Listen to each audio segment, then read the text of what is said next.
여러분 저는 이제 페이퍼를 준비했고요. 페이퍼를 다 읽는 건 아니고 읽다가 설명하다가 넘어가고 하면서 페이퍼를 따라가도록 하겠습니다. 그 프롤로그에 보면 지금 우세조 목사님께서 잘 이제 1년 동안 한 과정들을 잘 이렇게 정리해 주셨고요. 저는 종교학학 연속 심포지엄을 진행하면서 참여하고 기획하고 뭐 준비하면서 느꼈던 신학적인 그리고 윤리적인 단상들입니다. 전 계속 이렇게 의심 섞인 시선으로 봐요. 우려와 의심과 비판과 약간 삐딱하게 종교학의 논의들을 따라가고, 저 윤리학자이기 때문에 더군다나 더 그렇습니다. 그래서 조직신학자나 뭐 자연과학 하시는 분들과는 다르게 좀 약간 삐딱한 시선으로 이렇게 바라보고 있고, 또 그런 사람도 있어야 된다고 보기 때문에 그런 입장을 견지하고 있습니다. 그래서 이 글은 특별히 신학적 윤리적 단상인데, 신약 분야에서는 종교학학 간의 대화의 필요성에 대한 에큐메니칼 관점에서의 견해가 이렇게 전개될 것 같고, 윤리적 단상에서는 특별히 이제 우리 심포지엄에서 포스트 휴먼에 대한 얘기를 많이 했는데, 포스트 휴먼을 맞아서 종교와 과학 대화에서 우리가 염두해 두어야 될 것에 대한 얘기도 크게 두 가지 이야기가 진행될 것 같습니다. 잠깐 이제 종교와 과학에 대한 순례기를 잠깐 할 필요가 있는데, 왜냐하면은 우리 심포지엄이랑 연관된 부분이 있어서요. 제가 2004년도에 미국 시카고로 유학을 갔는데, 그 종교학의 대가들이 몇 명 있어요. 1세대 대가들. 우리 방소연 노누는 폴킹온 했죠. 되게 유명한 대가죠. 그 시카고에도 있었어요. 테드 피터스라고 코크리에이터 개념, 굉장히 유명하신 분이고, 뭐 여러분 잘 아시는 뭐 테드 피터스나 러셀은 샌프란시스코에 있죠. 그리고 이안 바버는 미네소타, 시카고 위에 있는 미네소타에 있었고, 그런 1세대 쟁쟁하신 분들이 막 군웅할고하던 무렵이었어요. 그 최대 전성기였죠. 그분들이 이제 은퇴를 얼마 안 앞두고 있던 상황이었고, 했는데, 저는 시카고에 갔기 때문에, 시카고 루터란 신학교에 그 자이곤이라는 종교학학 센터가 있었어요. 그 자이곤에서 2005년도에 에픽 오브 크리에이션이라는 수업이 있었어요. 창조의 에픽은 새 기원이라는 그 세미나인데, 우리가 했던 심포지엄이랑 똑같은 방식이에요. 노벨상 받은 뭐 천체물리학자, 생물학자, 화학자 이런 사람들이 오고, 뭐 창조의 기원, 빅뱅 한 주는 빅뱅 하고, 그 다음 주에는 구약학자가 와서 얘기하고, 뭐 창세기 연구하시는 분들, 욥기 하는 연구자들이 오고, 뭐 진화생물학자가 와서 얘기하면 또 뭐 성서학자가 와서 조직신학자가 와서 하는 그런 이렇게 콜라보 강연이었는데, 20년이 흐른 다음에 우리가 이걸 하니까 20년 전 그 에픽 오브 크리에이션 때 했던 것들이 생각이 나더라고요. 그리고 그 테디 피터스 선생님이 2005년, 6년도에 은퇴를 하셨어요. 은퇴를 하셨는데, 그 은퇴의 마지막 강의가 사이언스 앤 에틱스라는 과목이었어요. 그곳에 그 실라버스를 제가 적어왔어요, 여기. 그 사이언스 앤 에틱스의 실라버스를 거기 제가 번역한 건데, 거기 911 나와 있는 거 여러분 보세요, 한번. 찾으셨나요? 그 9.11 같은 끔찍한 기억을 선택적으로 지울 수 있다면 어떤 일이 일어날까? 자녀들의 기억력과 창의력을 높이기 위해 약을 먹고 뇌의 특정 부위에 대한 시술을 받는 것은 윤리적으로 정당한가? 뇌과학에 의하면 인간의 자유의지는 무시할 수도 있다는 결론에 도달하는데, 그렇다면 인간의 도덕적 의지와 직관은 무엇으로 보장받는가? 그때 이미 여러분 20년 전 인간 복제, 가상공간, 뇌과학, 기억을 지우고 기억을 심는 것, 이런 것들에 대한 얘기를 하더라고요. 이 강의는 이처럼 뇌과학의 발전에 따라 등장하는 다양하고 묵직한 윤리적인 함의들에 대한 질문을 던졌습니다. 저는 윤리인데 굉장히 저는 이제 헷갈렸어요. 저는 이제 정통적인 규범 윤리학을 하는 사람인데, 이런 것들이 윤리적인 이슈로 들어오니까 기본적인 카테고리로 이게 판독도 안 되고 해결 방안이 없는 거야. 내가 굉장히 이제 뒤처진 시대에 살고 있구나, 20년 전에 느꼈죠. 그 수업에서 쟁점이 되었던 것은 어디까지 뇌과학의 발전을 허용할 것인가, 윤리이기 때문에. 결국엔 물음은 뭐냐 하면, 인간이란 무엇인가라는 질문으로 돌아가요. 여러분 대충 질문이 막혔을 때 어려운 문제가 닥쳤을 때는 결국 인간이란 무엇인가로 다 돌아가잖아요. 마찬가지. 이런 최첨단의 테크놀로지가 지배한 세상 속에서 어떠한 결정을 내릴 때 과연 인간이란 무엇인가라는 문제로 가더라고요. 그래서 결국에는 인간이란 무엇인가를 가지고 강의 후반부를 계속 다뤘어. 뭐 플라톤부터 해가지고. 종교과학의 문제가 아니었고 굉장히 오리진한 것으로 돌아가서 다시 막판에 가서 이제 어떡할래? 라고 하면서 답을 내리지 않고 오픈 엔딩으로 끝났던 시험이었어요. 20년 전이었어요. 20년 전. 2006년, 5년, 6년이었으니까. 저 심포지엄 요번에 준비하면서 우리도 계속 그런 주제였는데 답이 나오진 않았어요, 여러분. 여러분 특별히 답이 여기서 있겠거니라는 생각을 안 하시고 오셨겠지만 이게 굉장히 묵직한 질문으로 우리에게 아마 다가오는 거였죠. 과학이 신학에 대해서 말을 걸 때 솔직히 저는 종교와 과학 대화를 통해서 무엇을 얻을 수 있고 실질적으로 무슨 대화가 가능할지 회의적인 사람입니다. 하지만 이번 심포지엄을 통해서 양자 간 공통의 대화 분모는 하나 저는 확실하게 얻은 것이 있다면 그것이 생명에 대한 얘기가 아닐까 싶어요. 여러분들 사실 그러는데 과학도 그렇고 종교도 그렇고 궁극적으로 묻는 질문이 생명이죠. 과학도 여러분 생명에 대해서 묻잖아. 종교도 생명에 대해서 묻고. 그러니까 생명에 대해서는 과학도 그렇고 종교도 그렇고 인류의 굉장히 위대한 판본이라는 거예요. 물론 어떤 다다르고자 하는 경로와 과정은 다르겠으나 결국 그들이 물었던 건 생명이라는 거죠. 동지입니다. 동지라는 의식이 생겼어요. 이 대화를 하면서 저는. 특별히 이제 강의 초반, 아까 오세조 목사님께서 말씀하셨는데 강의 초반에 수업을 리드했던 게 이제 초반에는 생명에 대한 부분이었고 후반부에 가서 포스트 휴먼을 점점 넘어갔는데 초반에 장혜익 선생님, 최무현 선생님 두 분 다 서울대학교 물리학과에서 과학철학 하셨던 분이죠. 이렇게 선후배 사제의 지간이기도 하고 아주 대가세요, 대가. 아주 대가들이시고 여러분들 너무나 유명하게 잘 아시겠지만 이분들이 다 크리스찬이세요. 다 기장교회야.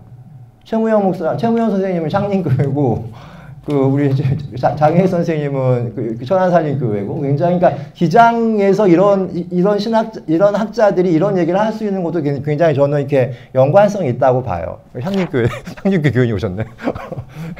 그래서 굉장히 이것도 연구할 만하다. 미국에서 여러분, 종교와 과학 논의는 루터란에서 많이 해요. 루터교. 이게 테드 피터스가 있는 학교도 그렇고, 누구지? 우리 필립 헤포너가 있는 학교도 루터란 신학교거든요. 그러니까 루터란의 어떠한 교리가 있나? 성화 같은 거? 뭐 이런 것, 굉장히 교단의 특색이 종교와 과학의 신학을 리드하는 것도 되게 이채로웠다는 생각이 들었습니다.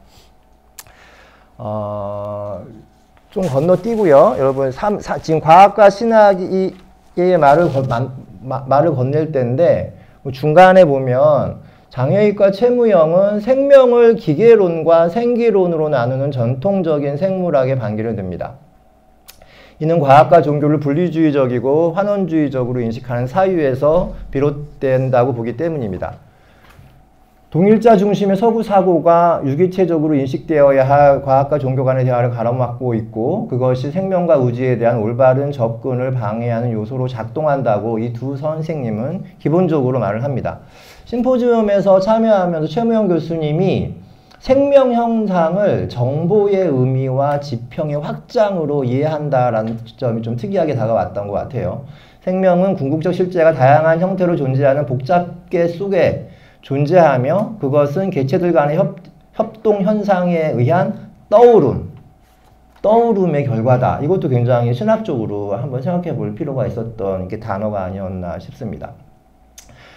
최 교수는 진화를 억겁의 시간 속에서 환경과 정보의 교류를 통해 집단의 변이와 선택이 일어나는 것으로 설명한 후에 단일성에서 현재와 같은 다양성으로 발전하는 것이 놀라운 사실임을 강조합니다. 최무영 선생님, 장혜익 선생님 수업을 들으면서 마지막으로 저는 이렇게 여러분 다윈의 종회기원 마지막 다윈의 종회기원은 어떻게 여러분들이 독해하고 계신지 모르겠지만 다윈의 종회기원의 마지막 문장이 이런 말이 있어요. 처음에 몇몇 또는 하나의 형태로 숨결이 불어넣어진 생명이 불변의 중력 법칙에 따라 이 행성이 회전하는 동안 여러 가지 힘을 통해 그토록 단순한 시작에서부터 가장 아름답고 경이로우며 한계가 없는 형태로 전개되어 왔고 지금도 전개되고 있다는 생명에 대한 이런 시각에는 장엄함이 깃들고 있다. 이건 은혜롭지 않나요? 너무너무 은혜로운 문장이에요. 진화론의 마지막 문장입니다.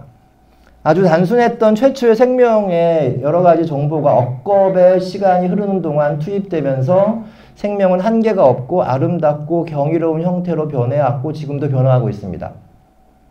다윈은 이런 생명의 진화를 장엄하다고 하면서 최종 결론을 짓죠. 저는 종회기원의 마지막에서 한 다윈의 최종 진술이 그 어떤 신앙 고백보다 숭고하고 경이롭게 다가왔습니다. 그 최무영 선생님, 장혜익 선생님 얘기를 들으면서 매치가 되더라고요. 왜냐하면 생명에 투입된 여러 가지 정보에는 유전자의 힘도 물론 포함되겠으나 그것만으로 설명이 안 되는 요소들이 있죠. 아까 인간이란 무엇, 아까 다시 처음으로 들어와서 인간이란 무엇인가 필립 헤프너 선생님 수업할 때 이 얘기 했었잖아요. 인간이란 무엇인가를 얘기하면서 되게 그 인간이란 무엇인가는 결국에는 인간의 마음이 무엇인가라는 질문으로 환원되더라고요. 여러분 마음이라고 말할 때 어떻게 마음을 정의하겠어요? 그러면서 Embodied Mind Theory니 Extended Mind Theory니 Extended Mind Theory는 여러분 인간의 마음이 뭐 DNA성으로나 뭐 개체적인 이런 것들이 아니라 Extend, 확장된다는 거지. 우리의 경험과 서사와 역사와 의식과 무의식과 욕망과 사건과 이벤트들을 통해서 우리의 마음이 확장된다는 거. 마음이 그렇게 형성된다는 거죠. 그러니까 굉장히 이거는 여러분 유기체적이고 관계론적인 마음 이론으로 변화되면서 인간을 다시 묻는 거야. 다시 인간이란 무엇인가라고. 이것도 그렇죠. 종회기원이 결론은 이 질문이랑도 이렇게 맞물리는 부분이라고 말할 수 있을 것 같습니다. 최무현 선생님이 요 이야기를 하면서 다른 책에서 인드라망이라는 얘기를 해요. 인드라망. 인드라망에 대한 얘기는 여러분 뭐 구슬이 막 우주 전체에 구슬이 딸려 있는데 그 하나가 움직이면서 모든 구슬들이 다 이렇게 혁영색소의 구슬들이 함께 움직인다라는 범아일여라는 굉장히 중요한 얘기. 요건 여러분 나중에 읽어보시고요. 그러면서 최무현 선생님이 이런 말씀을 하십니다. 과학자의 관점에서 보면 우주와 온 생명의 복잡성이 바로 창조 질서이고 그 복잡계의 섭리를 잘 보존하는 것이 생명 형상의 핵심이다. 결론적으로 생명이란 하나하나의 낯생명 형태로 존재하는 것이 아니라 거대하게 묶여진 온생명. 장외익 선생님 이론이죠. 장외익, 최무영이 다 요런 맥락에서 지금 얘기를 하고 계세요. 개인들끼리의 갈등과 투쟁, 최종적인 승리를 향해 달리는 근대적 변증법의 논리가 아니라 전체적인 상생과 울림과 조화가 궁극적인 생명의 원리이다. 생명을 이렇게 이해하게 되면 어떤 자세로 살아야 하는가라는 물음 앞에 우리는 이전과는 다른 삶에 대한 태도를 요구받게 됩니다. 낯생명인 나만을 생각하는 것이 아니라 온 생명인 나와 대면한 후에 생명 전체 생명을 의식하는 주체로 거듭나야 작금의 문명의 위기를 돌파할 수 있습니다. 이것이 바로 과학이 종교를 향해 던질 수 있는 물음이자 제안입니다. 그렇다면 여러분 종교는 이 과학이 던진 의견에 어떠한 답변을 내놓을 수 있을까? 이게 이제 우리의 문제로 돌아왔죠. 종교와 과학의 역사에 대한 복귀입니다. 근대 이후 펼쳐진 종교와 과학 사이의 긴장과 갈등은 막스 웨버가 정의했던 대로 가치 영역의 분화 혹은 주술로부터 해방된 근대라는 프레임 입장에서 당연한 귀결입니다. 하버마스는 근대성을 설명하면서 학습 과정의 불가역성이라는 말을 쓰기도 하죠. 한번 고양된 의식의 지평은 절대 뒤로 회귀하지 않는다는 말입니다. 이성의 발전과 계몽주의의 등장으로 증강된 인간의 사고는 종교와 과학을 더 이상 낭만적인 하나의 통일체로 놔두지 않았습니다. 어쩌면 그것은 근대성의 당연한 귀결이기도 합니다.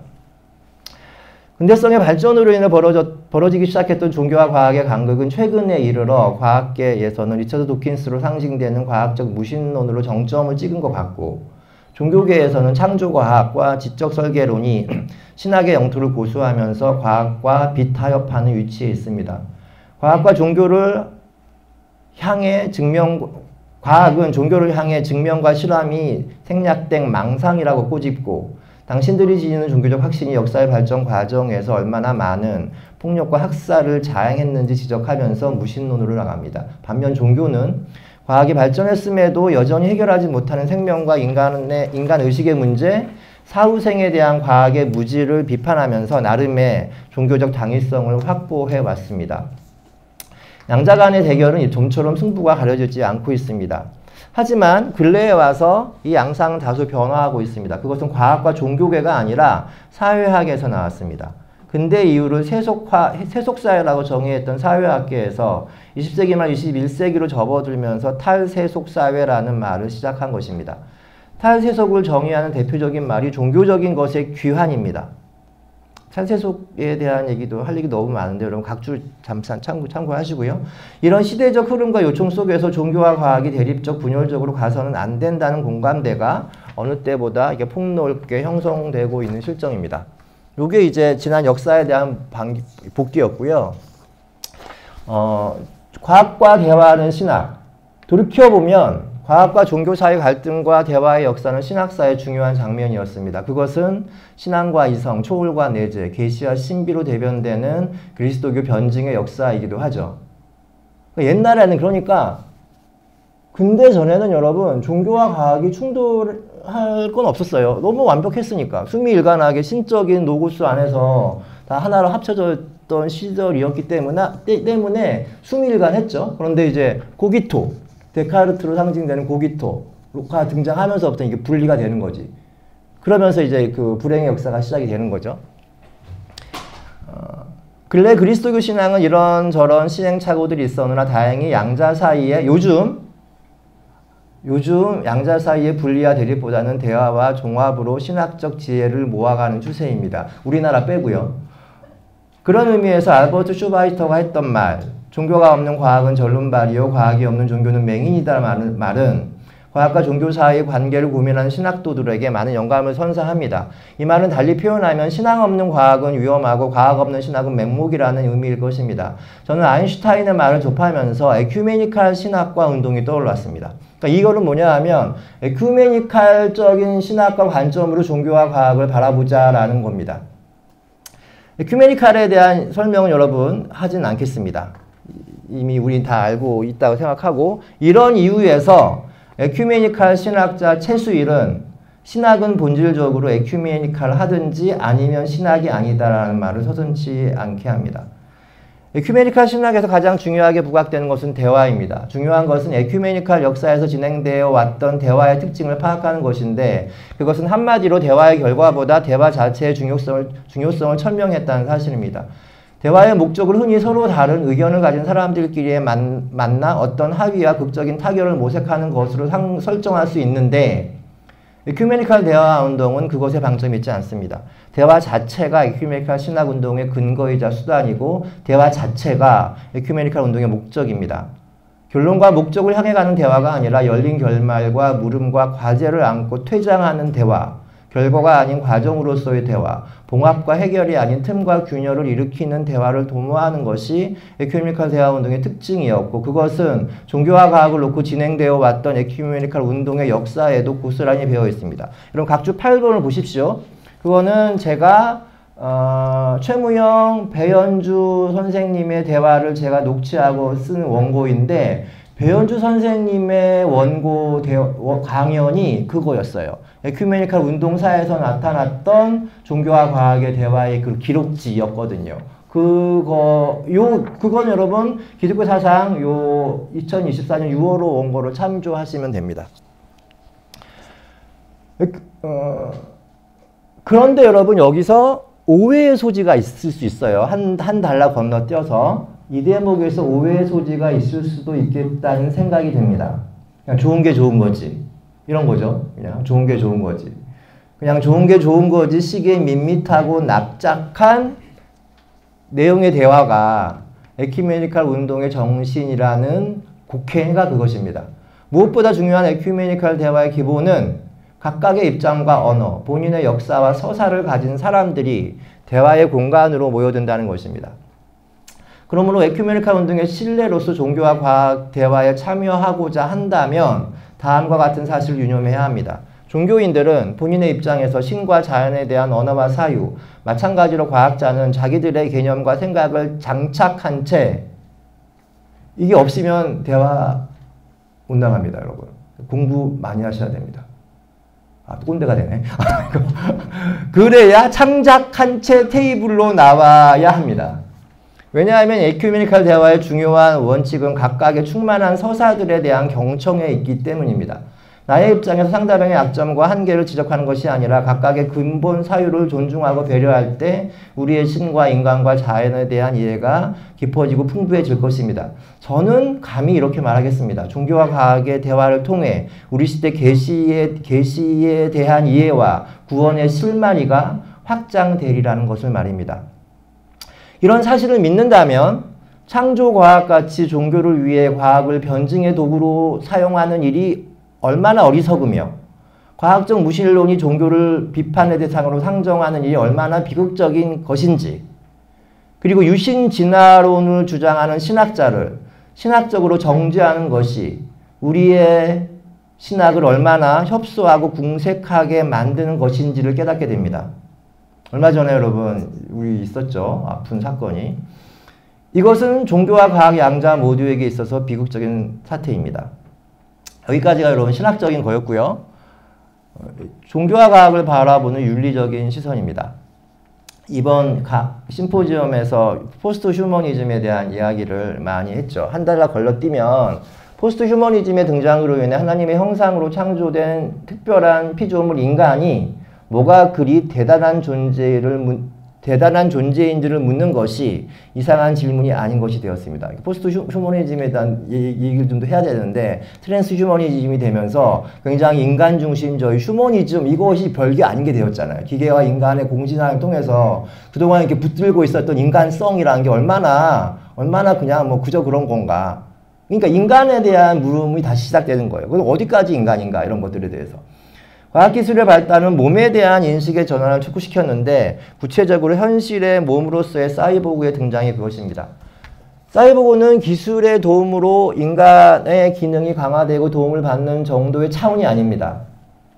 전통적으로 인간을 규정하는 생물학적 토대가 비생물학적 요소를 만나 확장되고 초월하여 혼종적 존재로서의 인간을 상정한다는 점에서 기존의 인간학과는 차원이 다른 문제를 제기합니다.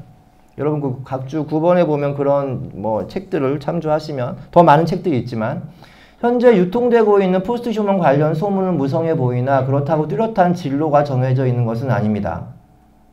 포스트 휴먼에 대한 논의가 갈리는 것은 그것을 견인하는 기술의 현재보다 미래 시제로 존재하기 때문입니다. 그러니까 여기서부터 여러분 윤리적인 굉장히 비판적이고 삐딱한 시선이 필요합니다. 기술의 현재 맥락보다 막연한 미래의 기술로 인해 펼쳐질 신기류에 매달려 진행되는 포스트 휴먼 담론은 윤리적으로 비판받아야 할 대목이 있습니다. 사이보그는 누구를 위한 존재이고 포스트 휴먼 논의는 누구에 의해 진행되고 있는가? 혹 그 분야에 종사하는 과학자, 사업가, 정책 입안자들을 위한 포스트 휴먼 아닌가? 우리 휴먼의 문제도 해결되지 않았잖아요. 휴먼의 문제도 해결되지 않았는데 포스트 휴먼을 얘기하는 사이보그에 관심을 갖고 그 개발에 대한 이슈를 계속 유지시키면서 막대한 이익을 챙기는 사람들 말이다. 현재 포스트 휴먼 논의는 기술의 유토피아적 전망만을 근거로 움직이고 있는 측면이 강하다. 저는 이것이 포스트 휴먼에 대한 정확한 논의를 어렵게 만드는 요인이라는 느낌을 지울 수 없습니다. 역사에서 현재 시제가 아닌 미래의 방점을 찍고 앞만 보고 그것을 달려갔던 사람들이 지녔던 공통점은 지금 이 땅에서 벌어지고 있는 아픔과 고통에 대한 무관심과 외면이 아니었습니까? 여러분 이런 방법론이 푸코의 방법론이에요. 미셸 푸코가 계속 이런 걸 묻거든요. 포스트 휴먼이 무엇이냐를 묻지 않고 포스트 휴먼을 누가 말하는가? 그 너머의 거를 묻는 거야. 어떠한 굉장히 그 안에 있는 권력의 문제라든지 정책의 문제라든지 역학의 문제를 묻는 거죠. 푸코가 지녔던 문제의식과 겹칩니다. 푸코는 역사의 발전 과정에서 지식 권력, 국가 권력, 제도 권력, 종교 권력에서 도태되고 지워진 존재들에 주목하였습니다. 푸코는 권력에 의해 가려지고 잊혀진 제거된 자들을 타자라고 칭하면서 타자의 윤리학을 말했죠. 윤리가 무엇인가라는 질문에 여러 가지 답변이 있을 수 있겠으나 현실에 존재하는 생명에 들리지 않는 목소리와 지워진 흔적에 주목하는 것이 윤리의 첫 발자국이라 말하고 싶습니다. 윤리의 태도가 그렇다면 포스트 휴먼 시대 속 윤리는 요란한 포스트 휴먼 담론과 기술 담론 속에 가려진 목소리들과 사연으로 눈길을 돌려야 함은 마찬가지입니다. 마땅합니다. 보네퍼, 타자를 위한 존재, 타자를 위한 교회, 뭐 이런 얘기들이 신학적으로 소환될 수 있겠죠. 에필로그입니다. 포스트 휴먼 시대 신학의 자리. 기존의 신학이 신에 대한 담론이었다면 포스트 휴먼 시대 신학은 신학을 말하는 인간에 대해 우선 묻습니다. 그리고 비인간 존재, 자연, 사물로까지 논의를 확대해 갑니다. 이런 이유로 포스트 휴먼 시대 신학은 타자를 전제하고 이타성으로 나가는 운동으로 전환됩니다. 그런데 곰곰이 회상해 보면 신학의 역사는 여러분 그래왔습니다. 물론 주류 상층부의 신학은 체제를 위한 종교적 이데올로기의 역할을 수행했으나 신학의 역사를 보면 신학의 경계와 범위, 권력과 기득권, 도구마와 전통을 넘어서려 했던 운동이 꾸준히 있어 왔고 그것은 항상 타자적인 것을 지향하면서 이타성을 추구하는 방향으로 나아갔습니다. 그것이 종교 일반의 원리가 아닐까 싶습니다. 포스트 휴먼 시대 신학도 마찬가지입니다. 과학을 포함한 다양한 다층적인 입장과 언어들을 수용해야 하는 신학이 되어야 할 것입니다. 그 과정에서 신학은 다종의 인간들의 가치가 과학에 돌출되지도 그렇다고 왜곡되거나 축소되지 않도록 작동해야 합니다. 타자의 타자다움을 인정하고 차이가 차별의 계기가 되지 않도록 하는 예민한 신앙적 성찰이 필요한 것은 당연합니다. 얼마 전에 한신대학교에서 은퇴한 구약학자 김창준은 창세기 2장 7절에 대한 주석을 통해 포스트 휴먼 시대 신학적 인간학에 대한 단서를 남겼습니다. 그는 주 하나님이 땅의 흙으로 사람을 지으시고 그의 코에 살아있는 호흡을 불어넣으시니 사람이 생명체가 되었다는 구절에 주목하면서 태초에 사람은 땅의 흙이라는 물질과 살아있는 호흡이라는 비물질이 융합되어 생명체가 되었다. 땅의 흙이 선형적 논리 구조를 대변한다면 살아있는 호흡은 비선형적 블록 논리를 상징한다. 그러니 사람은 대극적인 논리를 본성으로 삼은 채 온전한 하나가 되었다고 말할 수 있다. 김 교수는 지능형 기계나 인공지능에 양도할 수 없는 존엄과 본질 그리고 고유한 영적인 면모가 창조시 인간에게 부여되었음을 말하고 싶었던 것 같습니다. 이는 구약학자로서 인공지능 시대 신학적 인간학의 가능성과 유의미함을 피력하는 것으로 제게 다가왔습니다. 결론적으로 포스트 휴먼 시대에도 인간이란 무엇인가라는 질문은 여전히 유효합니다. 물론 여기서 말하는 인간성이란 타자적인 것을 향한 관심과 배려, 나아가 이타적인 행위를 전제로 함은 물론입니다. 우리가 알고 있는 신학은 타자를 위한 신학이고 타자와의 관계를 모색하는 신학입니다. 종교와 과학의 대화를 통해 타자성을 둘러싼 논의의 폭이 확대되기를 기대합니다. 그리고 윤리는 어렵지 않게 예측할 수 있는 포스트 휴먼 시대의 풍경이라면 현재의 노동 구조, 가 붕괴될 것이라는 전망입니다. 공장에서 물건을 만들고 그것을 판 이익으로 다시 생산 현장으로 투입되면서 부를 창출했던 전통적인 자본주의가 20세기 후반 신자유주의의 도래와 더불어 금융자본주의로 바뀌면서 벌어졌던 충격과 공포를 우리는 기억합니다. 그것에 채 적응하기도 지금 전 분야에서 전방위적으로 우리에게는 변화할 것을 강요받고 있습니다.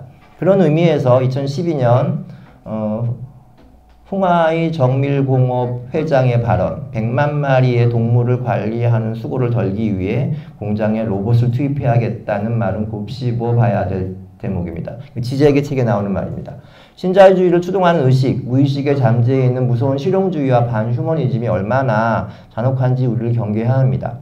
30년 후 실현될 인간 생명 연장을 논하기 이전에 언제 도래할지 모르는 유토피아를 꿈꾸기 이전에 오지 않는 고도를 마냥 기다리기 이전에 지금 여기서 벌어지고 있는 고통을 바라보는 시선의 확보가 우선되어야 하지 않는가라는 물음이 포스트 휴먼 논의에서 지금보다 더 강하게 등장해야 된다고 봅니다.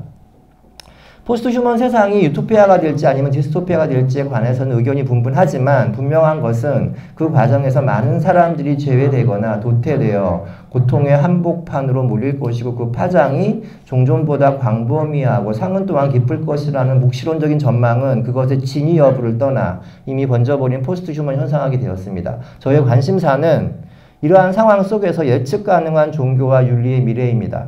죽음을 통제하고 관리할 수 있게 된 시대에서 종교란 인간의 내부를 부속품으로 대처할 수 있게 된 기계 인간에게 필요한 종교와 윤리는 과연 그날에도 우리는 교회에 모여 예배를 드리고 우리가 믿는 신을 향해서 고백하고 기도를 할 수 있을지, 고통이 사라진 시대에 종교가 필요한가? 교회는 있나? 있을 수 있나?